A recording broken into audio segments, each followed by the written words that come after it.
Good morning, ladies and gentlemen. I hope you can all hear me. I'm delighted to greet you this morning on behalf of the International Regulatory Strategy Group, IRSG.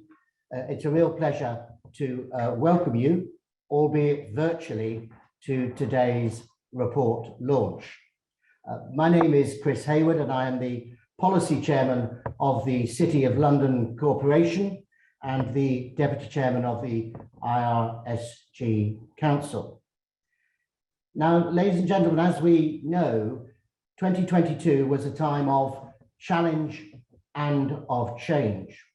The Russian invasion of Ukraine, ongoing climate-related devastation, and the threat of worldwide recession were just some of the immense and varied problems that we faced last year. Problems that will likely worsen in 2023, I'm afraid to say. There has therefore rarely been a more important time for international collaboration on financial services. Such consensus and shared understanding promote common standards and processes, enabling better international trade, stronger economic growth, and address sustainability challenges across the world. So as we begin this year of 2023, the IRSG is launching its report, Financial Services Priorities for the Japanese G7 and Indian G20 Presidencies, to help overcome these fundamental difficulties. Shortly, we'll hear from Antony Manchester, the chair of the IRSG Global Regulatory Coherence Committee, and also managing director of UK Public Policy at BlackRock, who is going to present the report to us. But before then, I briefly want to give an overview of the IRSG's work.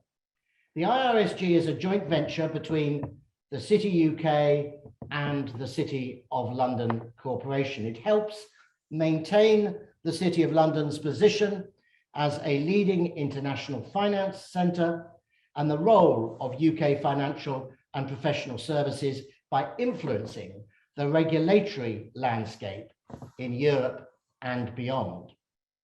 Understanding that good growth and good regulation are two sides of the same coin.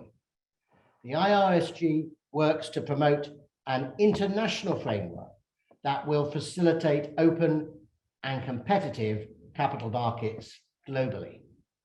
Because ultimately, we want businesses and customers alike to have confidence in financial services and products. We want the health of Europe's international financial hubs, especially London, to be excellent.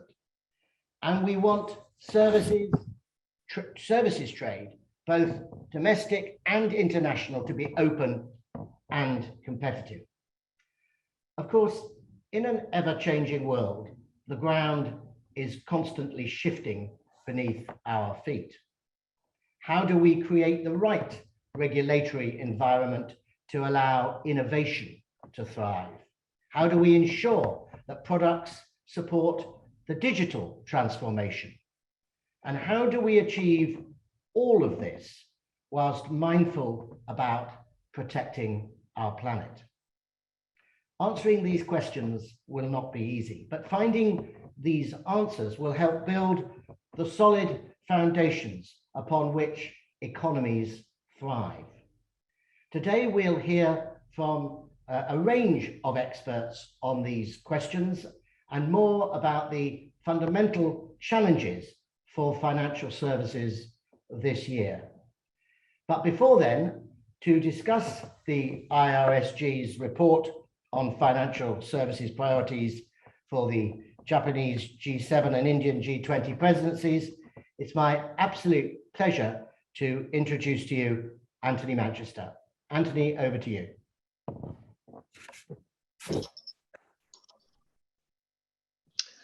Thank you very much, Chris, and Happy New Year to you and to everyone here at our webinar today. And thank you for joining. As Chris has said, my name's Antony Manchester, and I'm the chair of the IRSG Global Regulatory Coherence Committee. The IRSG, the International Regulatory Strategy Group, is a joint venture between the City of London and the City UK, and it brings together a cross-sectoral representative group of practitioners and policy experts from the different sectors that make up the UK's financials and wider services industry. So we're very pleased to be able to present this report to you at today's online webinar on the financial services priorities for the Japanese G7 and Indian G20 presidencies. First of all, let me go through a few housekeeping rules. Please be aware that today's event is being recorded and may be shared on our digital platforms in the coming days. Also, please post any questions you might have at the Q&A box at the bottom of your screen, and our panelists and I will be pleased to answer as many as we can throughout the session. And if you have any technical issues, please post your query in the chat and the technical team will be able to help you, hopefully. So without any further ado, I'd like to move on to the presentation of our report. This will be the third year that the IRSG has launched such a report, as we see the value of the G7 and G20 presidency leadership in driving progress globally on issues of importance to financial services. And we recognize how important continuity is for financial services when it comes to global financial services policy. So if I could have that, oh, it's already there. So 2 years ago, we started producing yearly reports to the G7 and G20, and these outline priorities from an industry perspective for the finance track for consecutive presidencies, namely the UK G7 and Italian G20 in 2021, and the German G7 and Indonesian G20 in 2022. And throughout all of these reports, what we've endeavored to do is to highlight the international regulatory coherence priorities that will benefit consumers and end investors in all of the jurisdictions that are affected by the decisions that the G7 and G20 make. Moving ahead to 2023, this year, Japan and India have taken the opportunity to bring global key decision makers together to address the economic shocks from the Ukraine invasion and the impeding global recession, and to promote the importance of joint action. Only by working together under the leadership of the G7 and G20 can we tackle the most pressing issues, macroeconomic and geopolitical challenges today. If I could have the next slide, please.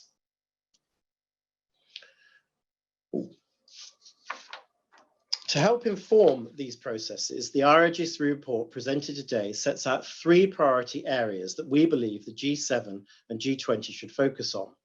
The first of these is in sustainability. And in order to help with those priorities, we've made some recommendations, firstly around carbon markets, scaling carbon markets and core carbon principles, and also around sustainability disclosures using the ISSB baseline for disclosures. As many of you all know, the European Union, the American SEC and the UK's FCA are all working very hard on producing requirements for sustainability disclosures, and in some areas, product labeling conventions as well. So it's very important that a baseline is established to enable these areas and all of these jurisdictions to have products that are interoperable across markets and to help investors and end users navigate the system. Perhaps if I could have the next slide, please. The second area concerns innovation, and most notably, of course, crypto assets, which have become a key issue dominating the headlines of financial services news in recent years.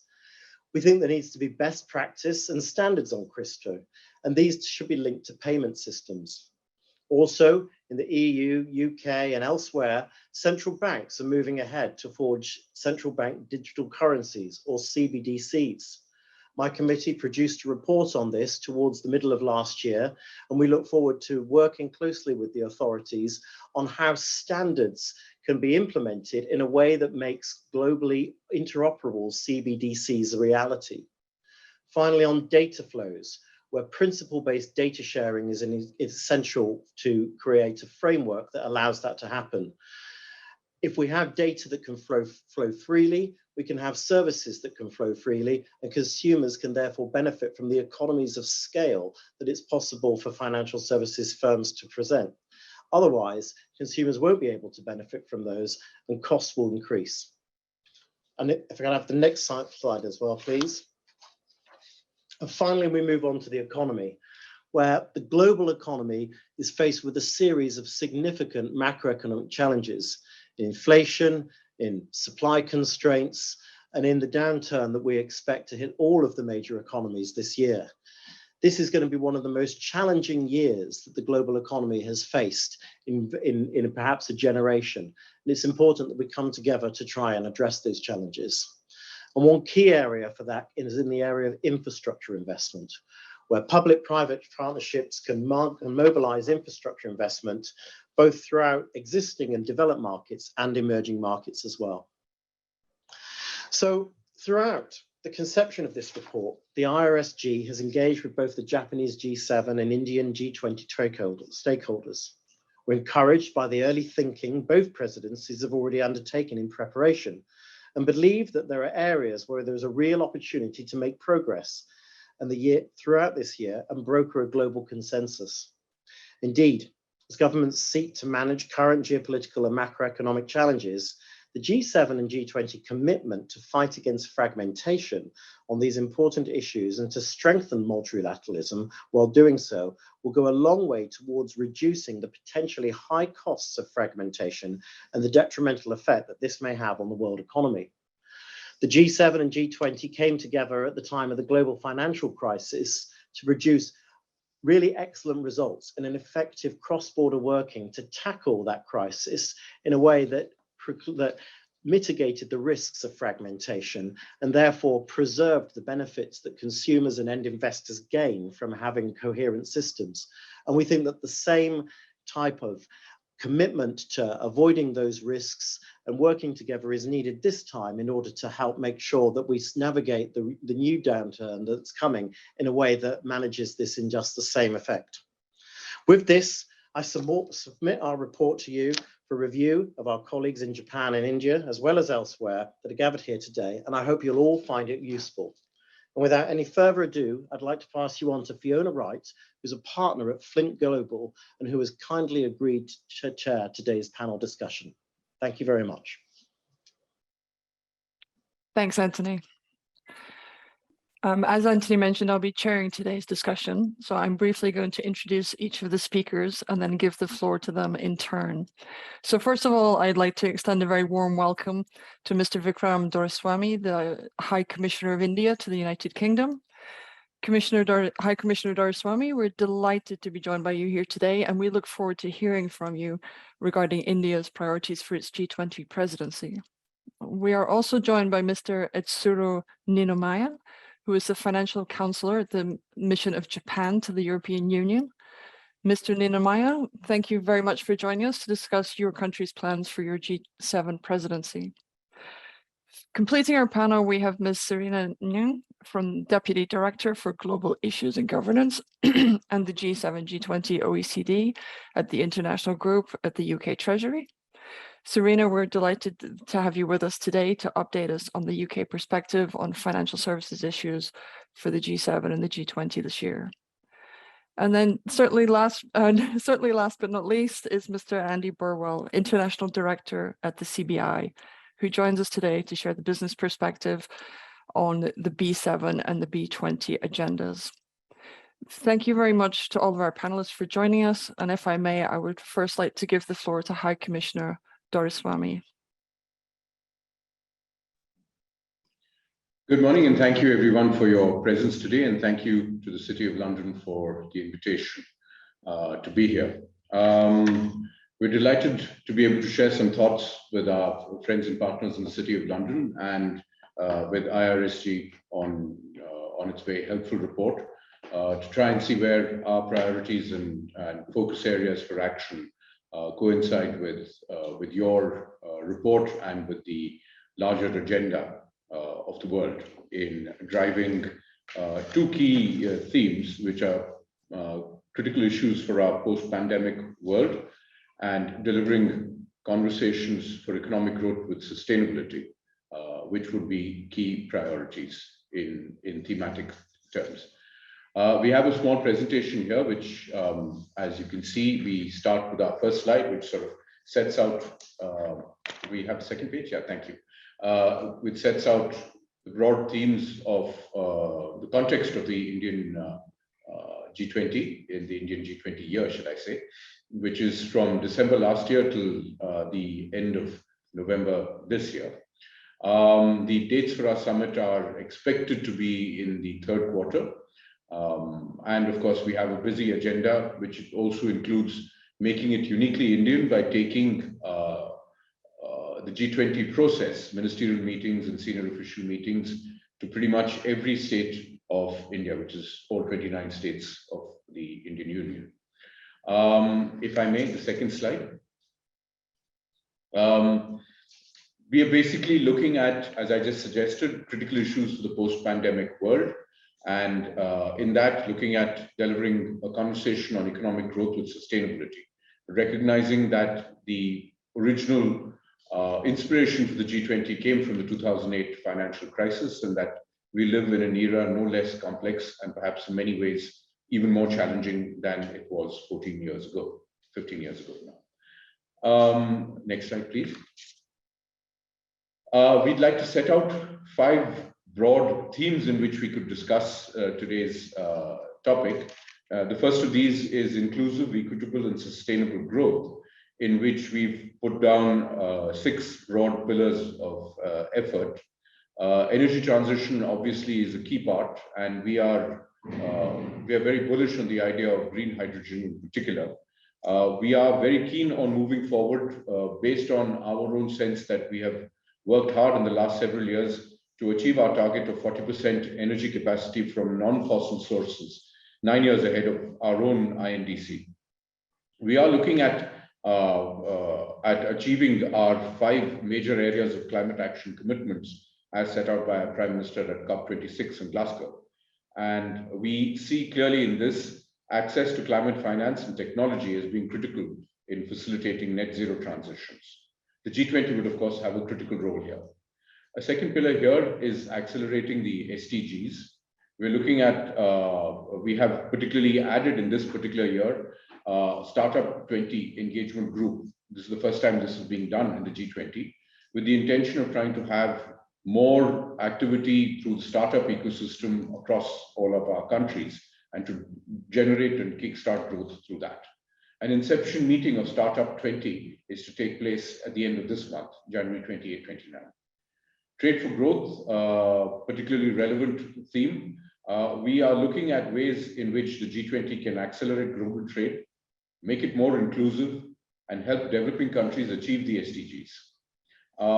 We live in an era of increased protectionism and greater barriers to cross-border trade and services. So our effort is to try and unpick some of these challenges.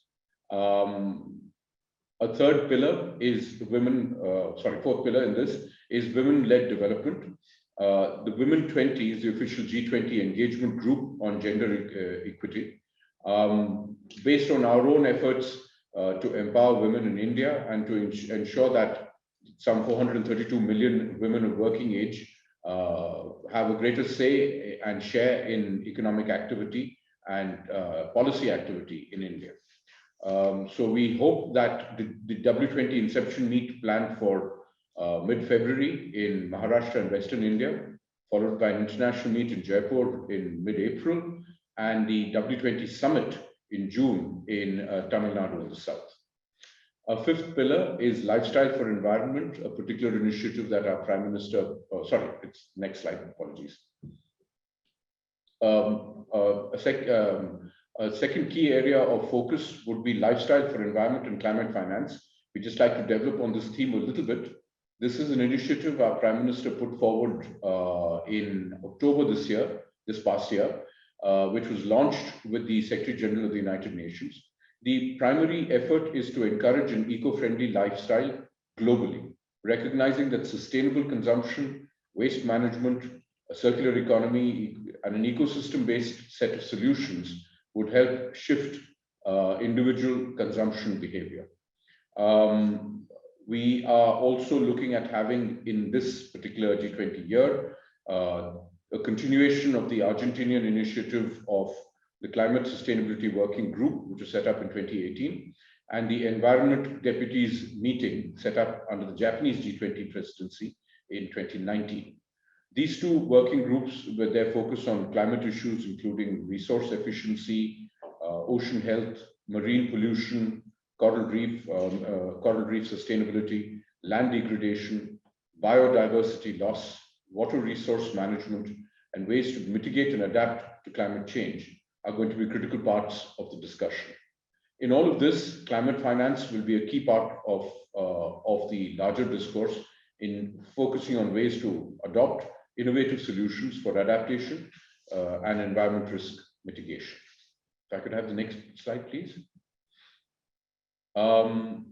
Another key area of focus will be technology-enabled transformation and development, which I feel seems to segue well with the IRSG's focus on digital transitions as well.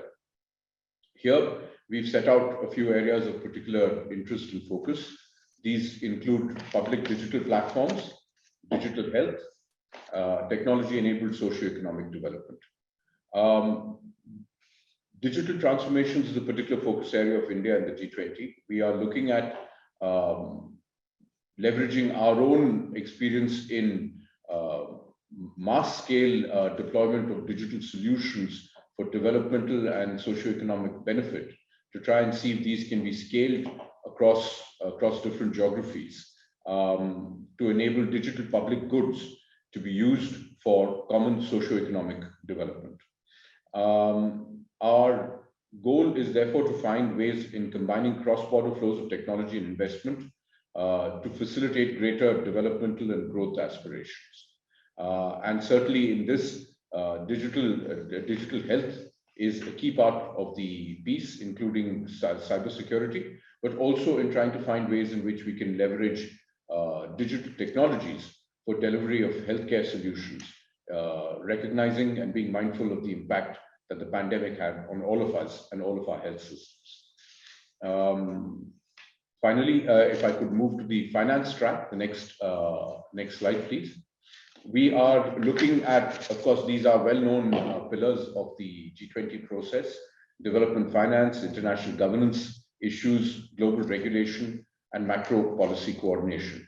Our finance ministers' meetings are a part of the traditional G20 calendar, and they would be salience with the G7 process, but also salience with the annual spring and autumn meetings of our finance ministers and central bankers at the IMF and at the World Bank annually.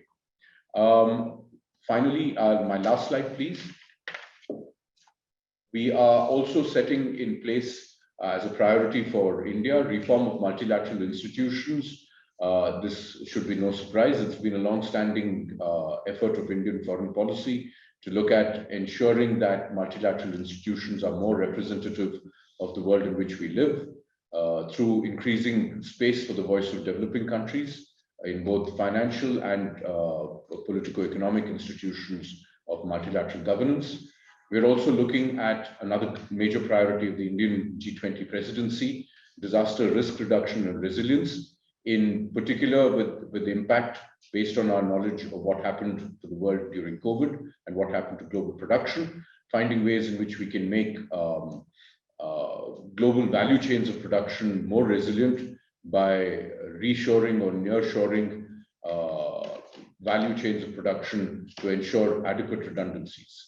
A focus area for us is also elaborating further development cooperation principles to enable nations to increase their capacity to cooperate in securing broad-based development across the world and not just in our current comparatively vertical economic order. Fighting economic crime is a key issue. We live in a world of rapid transborder flows of funds, tax havens, and increasingly complex means by which well-heeled economic actors have the capacity to create offshore hiding places for significant economic assets taken away from countries of their origin. And finally, of course, counterterrorism is a key part of most of India's approach to ensuring a safer, more cooperative global world order. So these would be the Indian focus areas. My last slide just says thank you, so we can dispense with that. And we would be very happy to work with the City of London and with partners in the United Kingdom and elsewhere to ensure that the G20 continues to deliver upon its stated agenda of ensuring growth, sustainable growth, and inclusive economic activity. Thank you very much, Fiona. Thank you very much, High Commissioner, for this informative and detailed overview of the planning for the G20 presidency. Very helpful. We now turn to Mr. Etsuro Ninomiya from the Japanese mission in the European Union. Mr. Ninomiya, the floor is yours.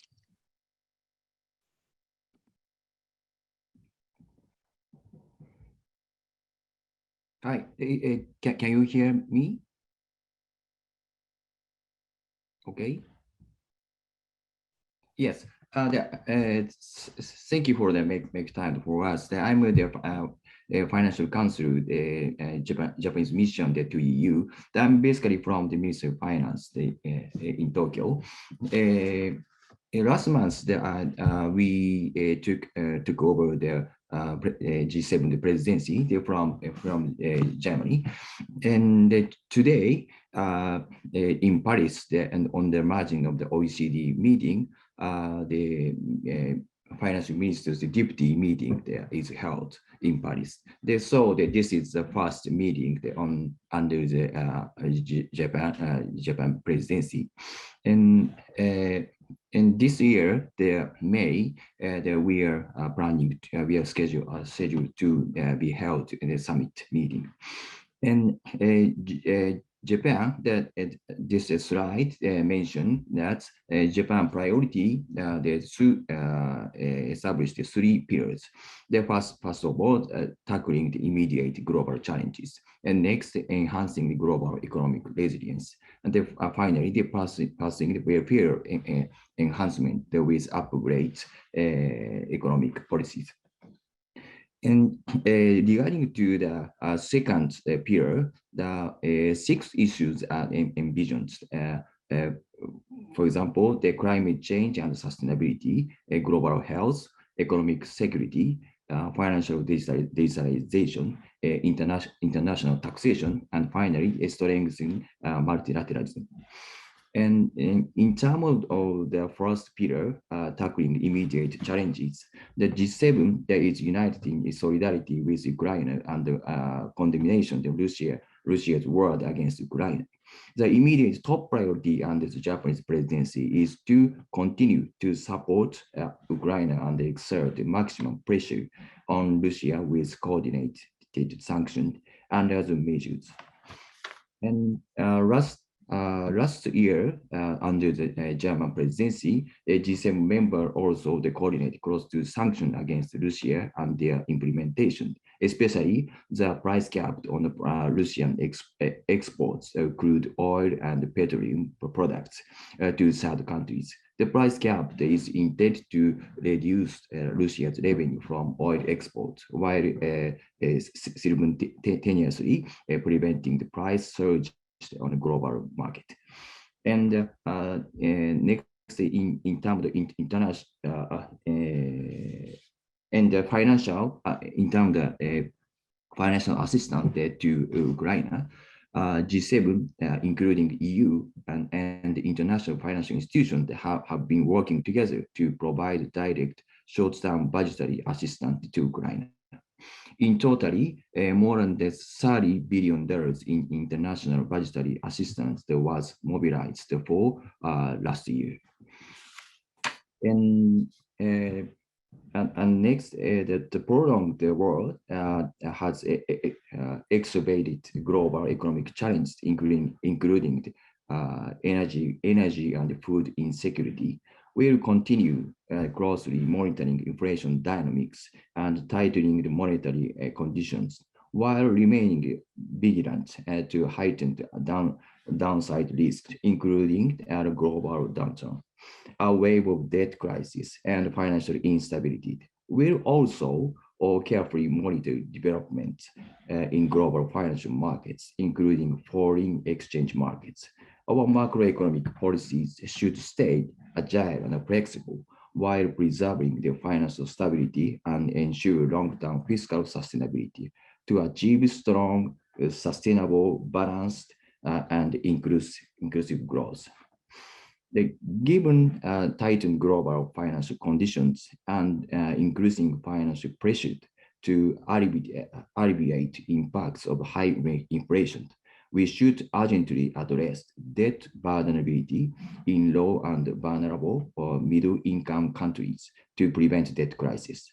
To this end, we need to accelerate and improve implementation of the common framework which was agreed in G20 and coordinate on debt treatment for vulnerable middle-income countries to ensure a smooth process of debt treatment. The G7 can step up efforts to enhance the dialogues between public and private creditors and debt countries in close coordination with international financial institutions. It also remains crucial to improve debt data accuracy and debt transparency, and thereby ensure rigorous debt sustainability assessment and facilitate further debt treatment. And next, in terms of enhancing global economic resilience, and under the pillar that we focus on the climate change and sustainability. G7 will accelerate its ambitious climate action and just transaction, notwithstanding the challenges posed by energy insecurity to achieve the net zero target and actively engage with major emitting countries. On mitigation measures, the Japanese presidency intends to build on the ongoing technical work under the G7 and G20 and deepen analysis on the effectiveness and economic implication of various policy tools, including through the measure of the carbon intensities. This, together with initiatives such as OECD, IRSG, MA, they should help the countries around the world further develop their optimal policy mix, which is anchored by ambitious net zero global, which reflected their country-specific circumstance. Last year, in terms of climate club, last month, climate club, G7 head of the state and government adopted the term of reference established climate club. The club will focus in particular on the decarbonization of industry with the aim of boosting the climate-friendly growth. In the context of the increasing the severe and frequent natural disaster adaptation, including natural disaster across the globe, the Japanese presidency will promote, collaborate in climate adaptation, increasing natural disaster financing, mobilizing finance to address climate change. That is another important agenda. In addition to reaffirming our commitment to the $100 billion target, the finance track that we discuss various ways within our expertise to mobilize finance, including by exploring a greater role for MDBs and promoting the private finance. On private sector involvement, that we will continue to promote initiatives in transition finance and look forward to the finalization of climate-related global baseline reporting standard by ISSB. G7 also can encourage the ISSB to continue its work on the developing the global baseline of sustainability reporting standards beyond climate, including diversity and human capital. And next issue, global health. that we must heed the lesson learned from the COVID-19 pandemic to continue strengthen the global health architecture and further promotes the benefits of universal health coverage. The establishment of pandemic fund in 2022 was a major achievement. Under our presidency, we will explore options to enhance the capacity to swiftly provide the funds needed for the response in PPR, including through a surge financing mechanism that complements the pandemic fund. And the next issue, the economic security. Russian aggression has triggered through the assessment of geographical risk by policymakers and business. And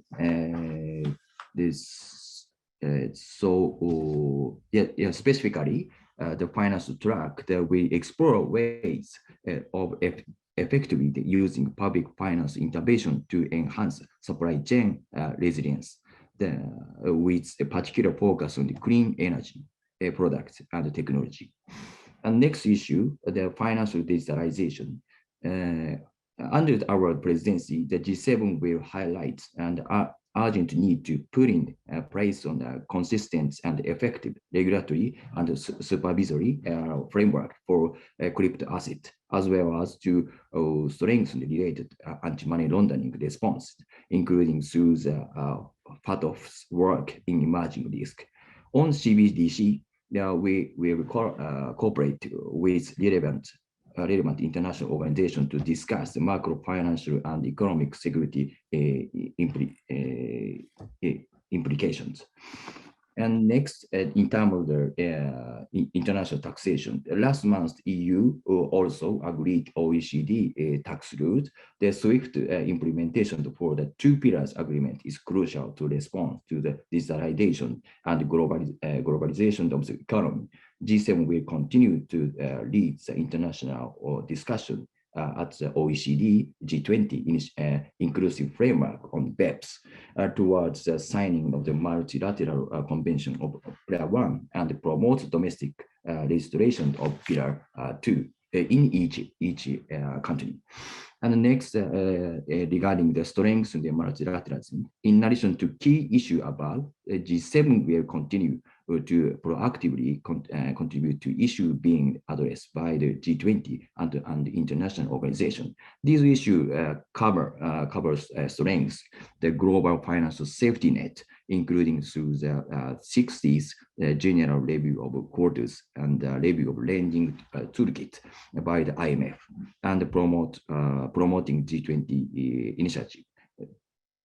Such as quality infrastructure investment. Finally, a third pillar, pursuing the welfare enhancement with upgrade economic policy, digitalization, climate change, and inequality are just a few recent examples where important elements of welfare are not part of GDP and make ensuring the economic well-being more complex. Policymakers are required to account for and respond to this structural transformation to meet a diverse set of value, not just limited to economic growth measured by GDP. Our presidency will embark on a discussion to broadly evaluate our economic policies and reassess the current policy framework. Yes, this is our priority pillars in this year. Thank you so much. Thank you very much, Mr. Ninomiya. Sorry. We will come back to you, of course, in the Q&A, but those were very insightful comments, so very much appreciated.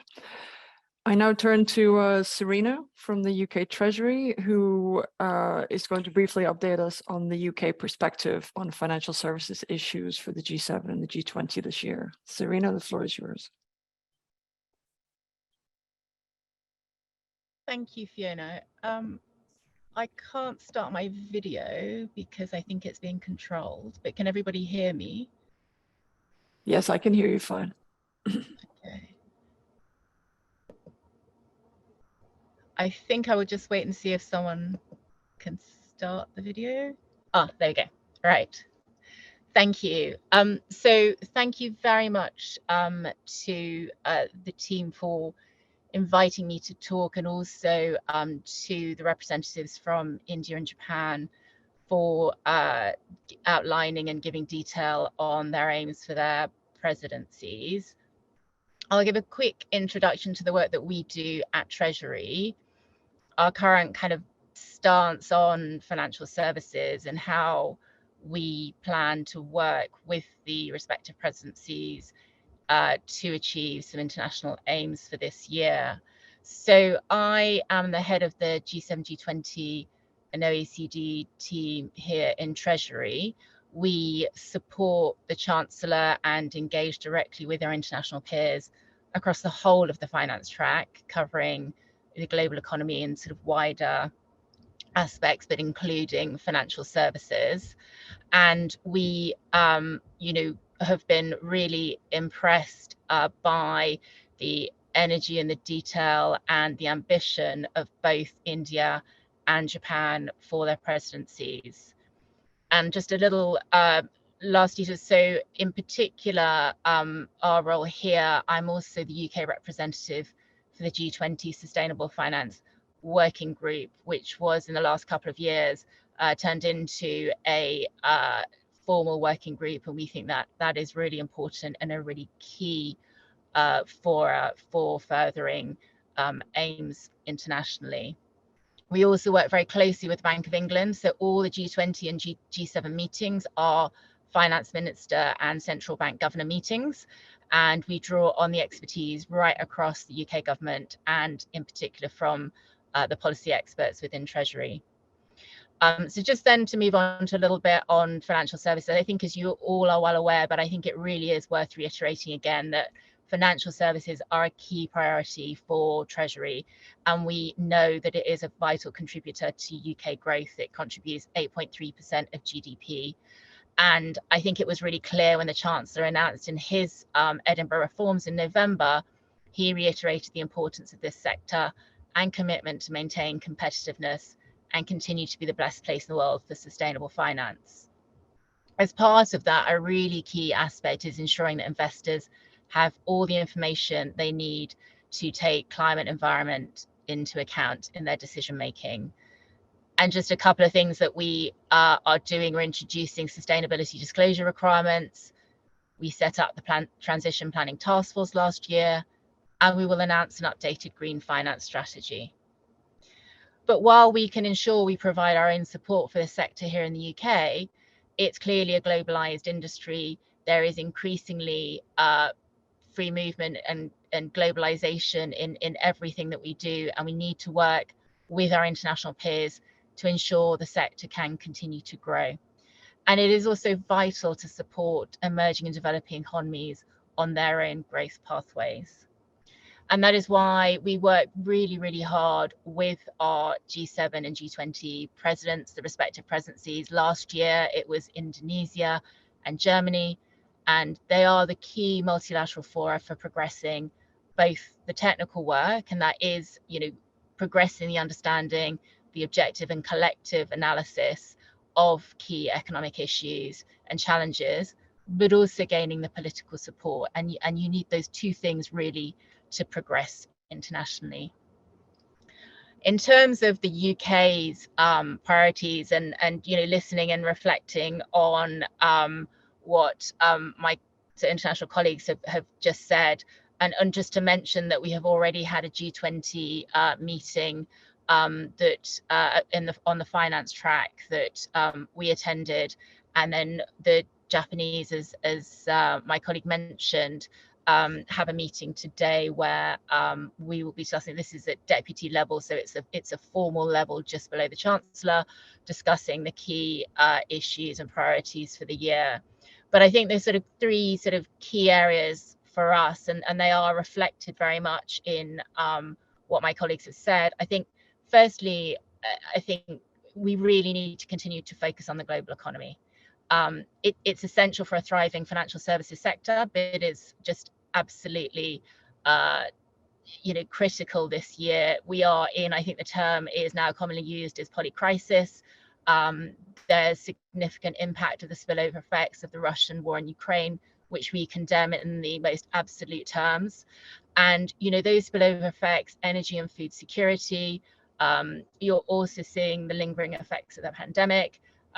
You're seeing interest rate increases across the globe. These are all having a really significant negative impact on the global economy. As we've seen yesterday, the World Bank said that the global economy risks falling into recession, and we need to work together to mitigate those risks. And that in particular, I think, is on the emerging developing economy side.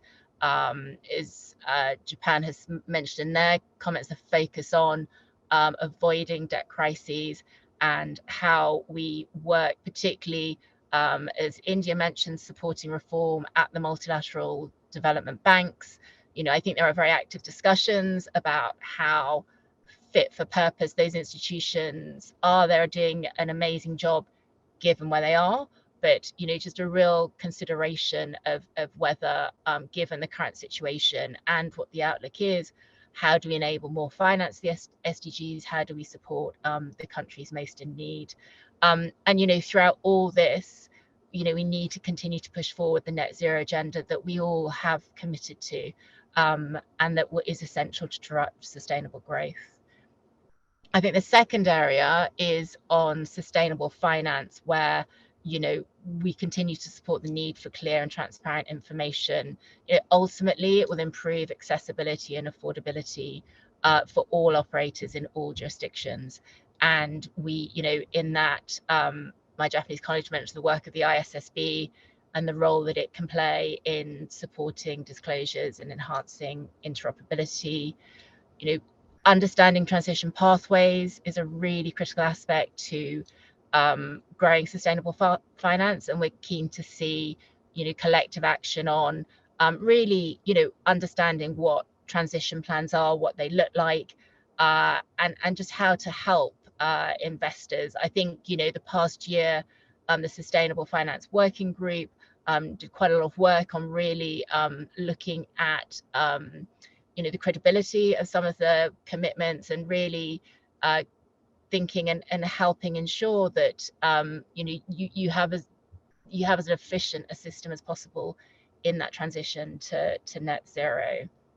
And then just on the financial sector more broadly, and I think that's under the sort of innovation bucket in the initial presentation, I think just understanding the nature and scale of international financial flows continues to be a priority for all of us. And we continue to support work on progressing internationally agreed regulatory standards are a key way to reap benefits of innovation while ensuring we can address risk, and that includes operational resilience and financial stability risks. I mean, clearly each country has its own jurisdiction, and it's absolutely prime that countries determine that themselves.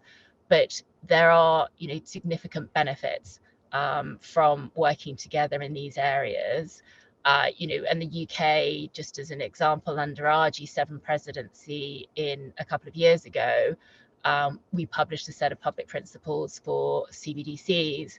But we're also clear that the decision to launch a CBDC is for each country to make. And that's the sort of, I think, an illustration of how we try to approach these things. We recognize that all the partners that we work in and all the members of the G7 and G20 are all very, very different. And finding that common ground, their consensus-driven organizations, is really key. And then just to say, finally, we continue to work closely with both Japan and India, and we're really excited for a really productive year. Thank you. Thank you very much, Serina. Very much appreciated. Finally, we turn to Mr. Andy Burwell from the CBI, who will give us a brief overview of the business perspective on some of these issues. Andy, the floor is yours. Thanks, Fiona, and thanks for having me here today. As Fiona said earlier, I have the honour of being the UK's Business 7 and Business 20 Sherpa. So it was in Bali in Indonesia, it was in Germany early this year. And first, I'd like to congratulate IRSG for this report. It's really important that businesses come together, think about in detail what they'd like in terms of policy recommendations, because fundamentally it's for business to actually deliver a lot of the economic benefits and gains from the policy as it's developed and launched. Very briefly, I'm just going to cover three areas which I think will cross over both the G7 and the G20 from a business point of view. And we've recently had our launch meetings with my counterparts in the G7 and the G20. So this kind of directly comes from those conversations. I firstly think that the synergies between the G7, G20, and importantly, the COP series, the COP28 in the UAE this year, is really, really important. We saw that in 2022. The synergies between COP27 and the Indonesian G20 gave it greater impetus, gave it greater kind of gravitas. And that needs to continue. There needs to be real conversations between the G7, G20, but also the UAE and COP28 to ensure that there is that political impetus to actually realise the ambitions, particularly on that green sustainability agenda. I think second is that green sustainability agenda, and we've talked a lot about it already in this panel, so I won't reiterate too many of the points, but actually moving from rhetoric to reality, it needs politicians to come to the table to agree where that progress can be made and to actually enable businesses to then invest behind it, particularly in the green infrastructure that developing countries need, but to realise the broader ambitions around the Climate Club, which was announced at the G7 recently. And the third area that I want to really focus on a bit more is free trade. And a commitment both at the G7 and G20 levels to support free trade as a means to growth, but also as a means to resilience. And that's whether it's food security, energy security, as the High Commissioner said, realising that circular economy. None of it is reality unless free trade is enabled and supported. The WTO showed late last year, 11.6% of G20 imports were hit by a trade barrier implemented since 2009. You add on the US Inflation Reduction Act, there are so many barriers that are basically going to actually stymie growth, stymie the support of us getting out of this termed poly crisis. We all know deglobalization is not realistic or practical. Yes, supply chains are moving, are diversifying, but we're certainly not deglobalizing, and our members and businesses globally are not nearshoring and onshoring at pace. They are looking to build resilience in their supply chains. So really focusing on that. There are a number of layers underneath that, which I won't go into too much detail, but certainly this point on data free flow with trust is really important. It's not just about the movement of services. It's also about enabling technology. It's about enabling innovations such as the vaccines to happen. It's really there to realize things like that technology-enabled socio-economic development that my Indian colleagues were talking about. And importantly as well, there is a cost aspect to this. So we really need to ensure that there isn't the localization of data, which actually stops that free flow because costs will be prohibitive. And then finally on the WTO, I think we all know the WTO as an organization has been in a bit of trouble and needs reform. It needs to better reflect its constituents, but also it needs to show active progress on some of the key policy areas, be it the e-commerce JSI, be it negotiations around the reductions of tariffs on green goods in the environmental goods agreement. There are many aspects of the WTO which needs to show progress to support that commitment to free trade, which starts at politics, starts at the multilateral level to avoid these trade barriers that have been raised of late. I'll stop there to enable questions. Thank you, Fiona. Thanks, Andy. That concludes the introductory remarks from our speakers. I would now, if I may, like to revert to each of them in turn with a quick follow-up question. In particular, for the High Commissioner, I would just like to ask, in your presentation, you outlined a couple of areas that were specifically Indian initiatives. Could you perhaps give us a sense of the degree of continuity in this agenda, picking up on some of the good work that has been done by your predecessors, so we can understand that alongside the specifically Indian initiatives? Thank you. Thank you. As I tried to suggest in my presentation, we are actually carrying forward initiatives from, of course, the broad structure and all of the existing working mechanisms and the finance-centric approach of the G20 mechanism itself, but also the ideas begun by the Japanese presidency, the Argentinian presidency, etc. So essentially, the idea is to take forward good ideas and to see what we can add to that picture. So a few things that we've added that are new, the Startup 20 is a new initiative, and the two priorities that we've added in on digital transformations and on disaster resilient supply chains are two primary initiatives. My colleague tells me I've left out something, so what have I left out? No.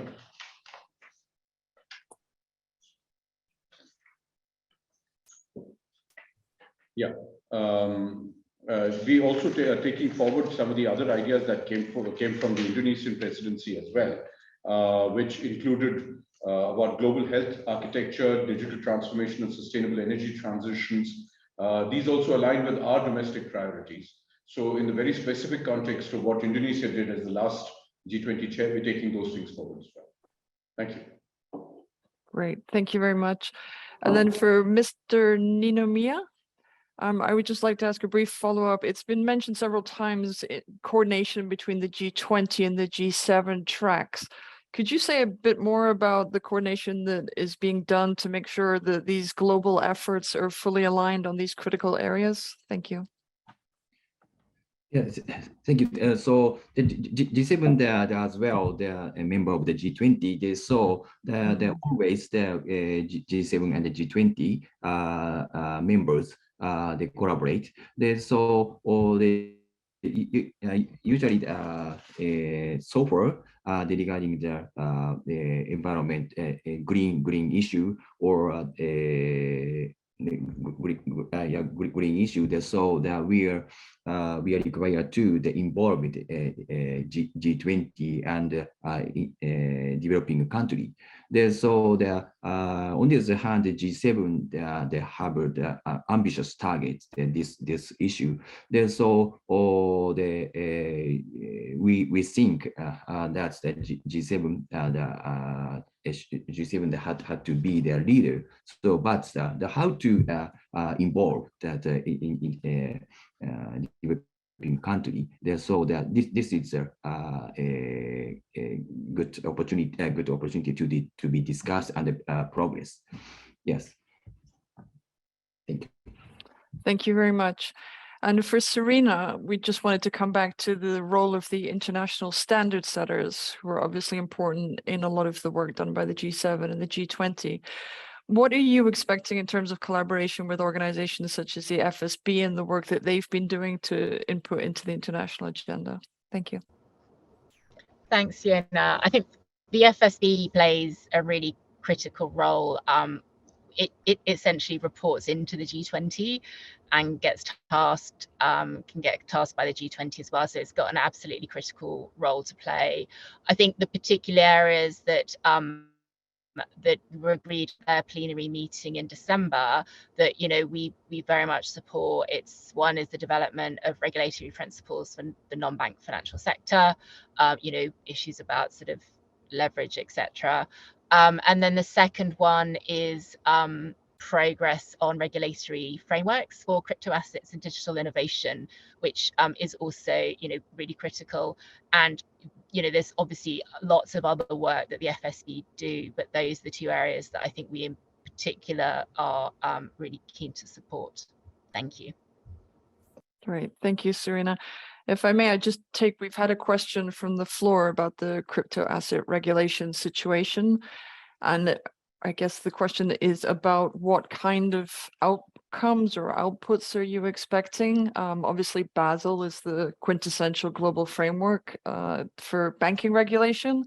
Are we going to see a gradual build up towards something similar in the crypto area, or is it more of a kind of best practices in principles for international critical infrastructure and things like that?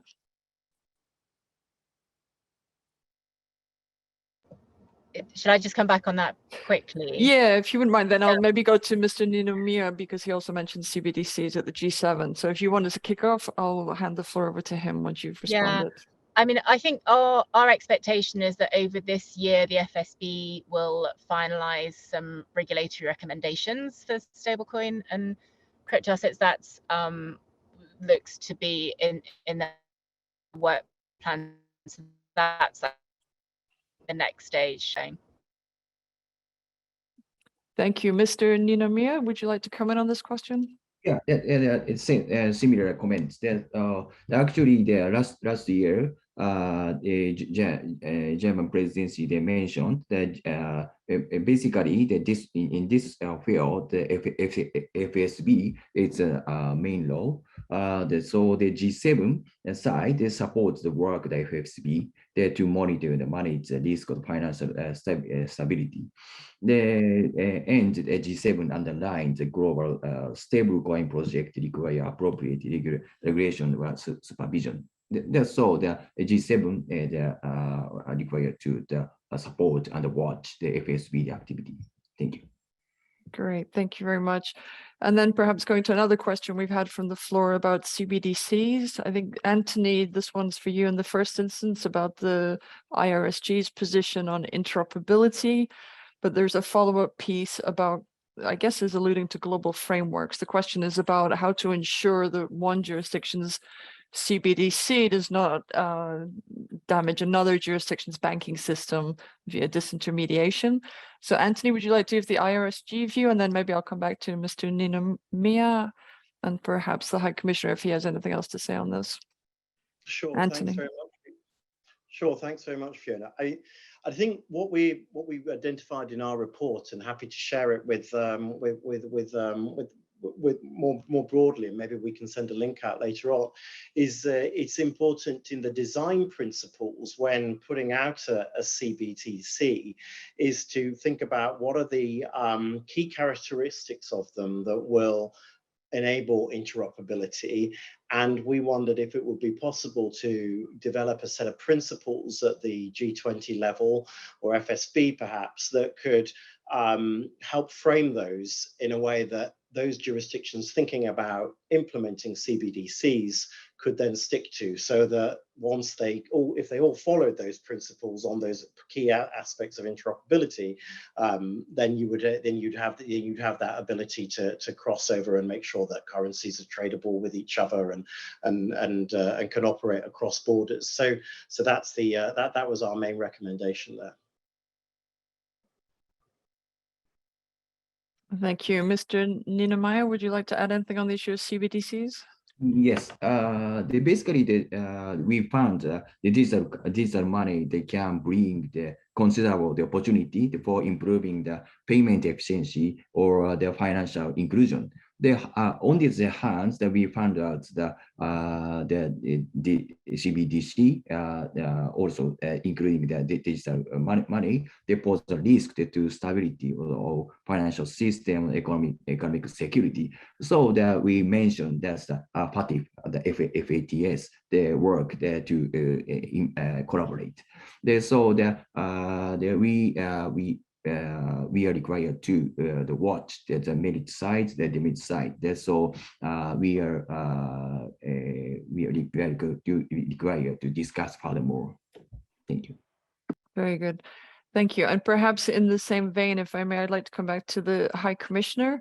High Commissioner, you spoke about your broad priorities for the presidency. Is there anything you would like to add, given what the other panelists have said on priorities in the finance track? Thank you. Yes, I think a key priority in the finance track has consistently been in ensuring, one, for us at least, in ensuring greater capacity for the international finance system to understand priorities of emerging markets and developing economies, and second, in other words, the larger representational portion. And second, in ensuring greater availability of investable capital, in particular for infrastructure investment and for the sort of rollout of new developmental opportunities for the large and small developing states. I'd just like to add a quick point also about CBDCs. As you probably know, the Central Bank of India, the Reserve Bank of India as it's called, announced a pilot scheme for a CBDC on the 1st of December last year for a closed user group in retail. As far as crypto is concerned, the position is a little more, is a little tighter in India. The understanding that we have as far as regulations go is that crypto exchanges are not legal in India, and the use of cryptocurrencies for settlements, in other words, for payment, is also not legal. But there is no bar on Indian citizens purchasing cryptocurrencies from other crypto exchanges outside. Thank you. That's interesting. Thank you very much. Coming back to Mr. Ninomiya, perhaps we just wanted to touch on a couple of the issues that Japan has played an important role on in past presidencies. For example, the work on from the Financial Stability Board and data and things like that. Is there anything in particular we can expect from the Japanese president on these kind of more micro financial sector issues? Okay. So in the past, Japan have leadership in the field quality infrastructure investment, or as I mentioned, natural disaster risk financing involving private money. And after the COVID-19, as I mentioned, healthcare, how can I say, universal health coverage. In the past, Japan, they're stressed. So after the COVID-19, universal health coverage, the importance of universal health coverage is increasing. So we collaborate with World Bank. So last year, this fund established in the World Bank. So this scheme may be the good important role to medium-sized enterprises. Thank you. Thank you very much. And perhaps just picking up your point on medium-sized enterprises, that's a good opening to go back to Andy Burwell. Obviously, Andy, you cover the waterfront of issues from a business perspective, but is there anything you'd like to add on how financial and related professional services can best contribute to these international agendas? No, I think through reports such as this are kind of key ways. I do think the thing about financial and professional business services, although it's an integral industry in its own right, it affects and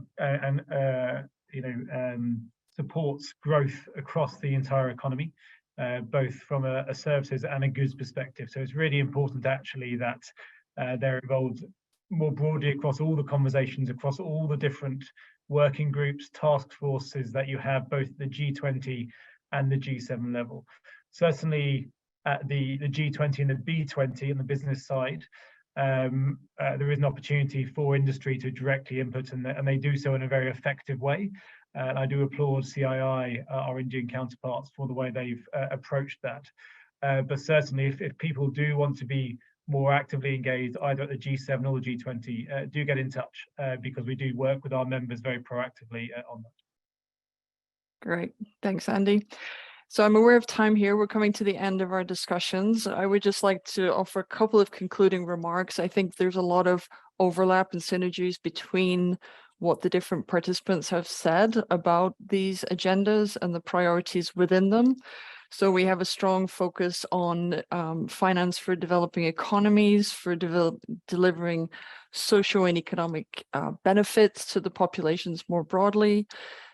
We also have the usual, I think, focus at the international level on financial stability challenges, specifically in the new crypto assets area, where we've seen a lot of work coming out of the FSB, which will presently be discussed by leaders on the global stage in both the G7 and the G20.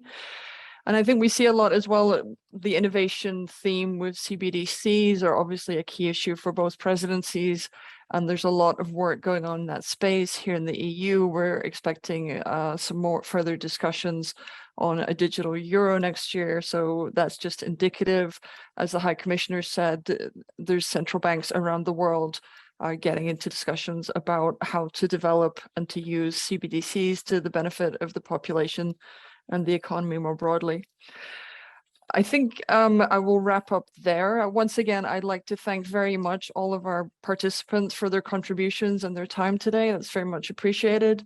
And on behalf of the City of London and the City UK, we'd just like to close the workshop there and wish you all a very pleasant afternoon, evening, or morning, depending on where you're dialing in from. Thank you very much. Goodbye.